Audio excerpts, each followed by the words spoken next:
how to add custom header in Shopify store.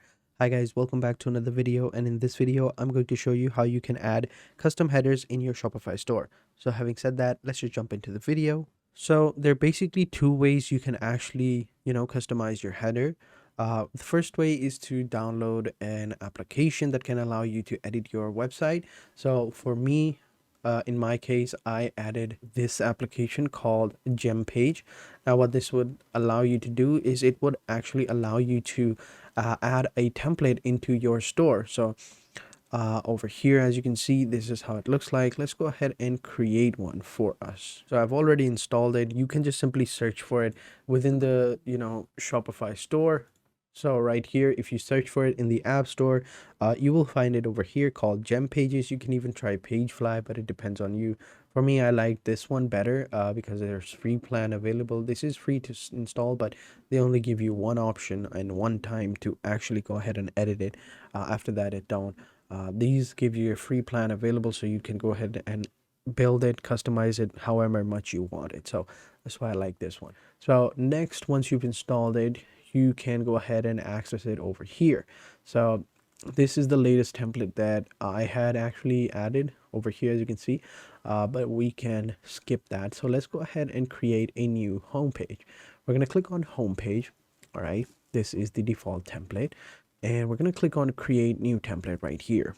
And over here, we're going to explore some templates, and we're going to search for the product that we want. So either it could be a one product store or multi-product store. Let's go for one product store. And over here, we're going to search for an apparel type of store or accessories, depends on us. So we'll just go with this one. So we'll just simply click on add to page. So this is like a one, product type of store.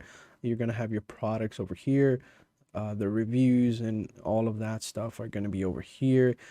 There's no header. So let's go back actually and choose a landing page for it. Let's go with the landing page. Yeah, we already have this one installed, so let me actually go ahead and remove this one. There we go. Okay, and create a new page. We're going to click on explore templates, and over here we're going to find a template. So it could be anything you want, depending upon what type of product you're selling. So let's go ahead and add this one, actually the watch one. We're going to add that over here. So it's loading up right now. There you go. So as you can see, there is a hero banner. There isn't a header section because the header that is going to be used is going to be the default header from our store. Now, there isn't really a way to actually edit that header. Like, you can't move around that type of stuff. Like, you can change the colors and stuff like that. However, there is a way to do it that is via code, but even with the code, you can't really edit it. Like, you can't move anything around. Like, you can edit the banner itself, like you can make it sticky banner or static or stuff like that, but you can't actually, just wanted to let you know. But if you wanted to make your own banner, you could by just simply adding your own stuff to it. So for example, I wanted to add a row right here. We could add a row right here at the top. There you go. And now we can make it into a different row. So 4 by 4. There you go. And we could even increase the, the borders of it, if you would, or the spacing. So we could even increase it. So for that, I think we need to go with the full width option. Here we go. Yeah. We could add 4 elements into it, and in the design section we can add different margins as well. So in my opinion, I would say 15 on left and 15 on right. That would be ideal. As you can see, there is a little gap right here. We can go ahead and separate that. Now what we can do is we can add different elements within this block. So we can add icons, we can add headings, we can add tabs, we can add pop-ups, videos, whatever we want. Products as well. So we could add like product over here, and we can add different products, or we can add like a product list. It depends on you. So if you wanted to add an icon, let's go ahead and add an icon right here in this one, and we can choose an icon as well. So for that one, I think the shopping cart looks good. Next, I would say we could add another icon over here. This one would be I would say product or something like that, or shirt. There is no shirt. So we can add like a house. I would say, yeah, a house would look good. So this is how it would look. We can even move it as well, but I think this looks good. And we could add the other stuff. We could add a heading right over here. We can add a logo or image. It depends on you. We can even add separators or parallax or hero banner, pricing table or icon list. It all depends on you. And that's one ways you could edit or add a, a header. Next, what you could do is you could actually link these icons to different parts of your pages. So for the shopping cart, you could go with the cart page where the customer has added all of his or her products within the cart.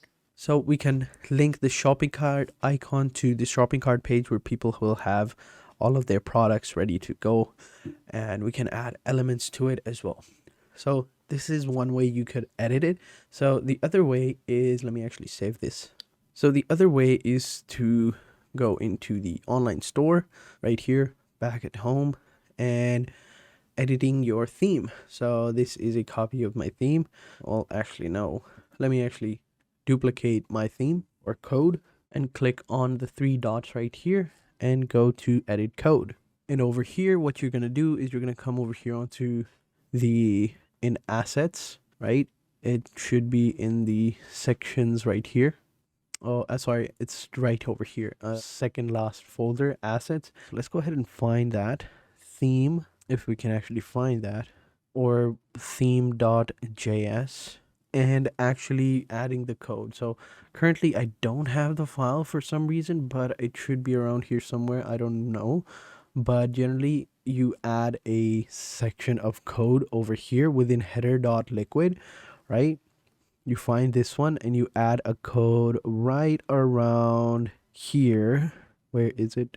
1 second. It should be around here, around 600, around somewhere here. And you add that piece of code and then you save it. Then you go back into assets and you find another section where over here someplace, let me see, product. No, that's for products. It should be around here in theme editor.js, and you add a section of code as well. And then you can actually go ahead and make the header sticky or wavy or stuff like that, but you can't actually edit it. And you can change the colors as well by coming over here into settings and you click on your brand, and over here you can add the logos, add the primary color, the secondary color, and this is the general editing of the header that you can actually use. So these are the two ways that you can actually edit the header. I don't have the code because it's a very long process and it would take quite a lot of time, but do let me know if you want a video on that or want me to show you how you can add codes. It doesn't give you much options and I don't think it's worth it, but if you still want to, let me know and I'll make a video on it. So that is it for this video, guys. Hope you guys enjoyed this video. If you have any questions, let me know in the comment sections down below and I'll be sure to answer them as soon as possible. Having said that, thank you guys for watching, and until next time, take care. Goodbye.